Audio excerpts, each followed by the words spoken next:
आप बंजर जमीन क्षारपण नापिक में मल्टीप्लायर की मदद से खेती कर सकते हैं और अच्छा उत्पादन भी ले सकते हैं। इसके लिए कुछ बातें विस्तार से समझ लेना जरूरी है। जैसे किसी भी खेत की मिट्टी या तो रासायनिक खाद के इस्तेमाल से बंजर बनती है या खारे पानी के कारण बंजर बनती है। अब हम दोनों बातों को विस्तार से समझ लेते हैं। यूरिया की थैली पर लिखा होता है 46% यूरिया, मतलब उसमें यूरिया 46% के साथ 54% साल्टी मटेरियल होता है।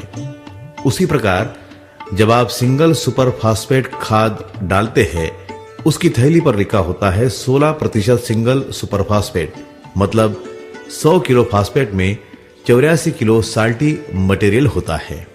जब जब यह खाद मिट्टी में डाला जाता है, इसमें जो साल्टी मटेरियल होता है वो मिट्टी के अंदर रहने वाले सूक्ष्म जीवाणुओं को मार डालता है। खाद डालने का काम 1968 से चल रहा है। धीरे धीरे सूक्ष्म जीवाणु मरते जा रहे हैं। जिस मिट्टी के सूक्ष्म जीवाणु ज्यादा संख्या में मर जाते हैं, वह मिट्टी बंजर हो जाती है।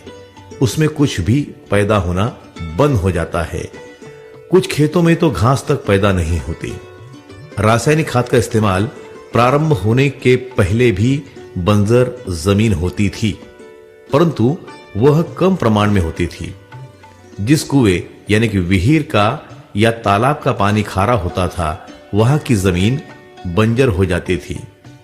1968 से लगातार रासायनिक खादों का इस्तेमाल होने के कारण बहुत सारे कुएं यानी कि विहीर का पानी खारा हो गया है।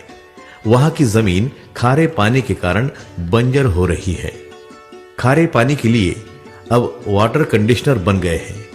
आप एक बार लगा दो, कोई मेंटेनेंस का खर्च नहीं। मतलब खारे पानी से जमीन बंजर होना हम रोक सकते हैं। और जो जमीन बंजर हो गई है, उसको हम मल्टीप्लायर की मदद से फिर से उपजाऊ बना सकते हैं। मल्टीप्लायर मिट्टी में जीवाणुओं की संख्या को तुरंत प्रभाव से बढ़ने का काम प्रारंभ करता है। जैसे जैसे जीवाणुओं की संख्या बढ़ जाती है, मिट्टी उपजाऊ बन जाती है। जिस जमीन पर घास भी नहीं उगती, ऐसी मिट्टी को उपजाऊ बनाने की क्षमता मल्टीप्लायर में है।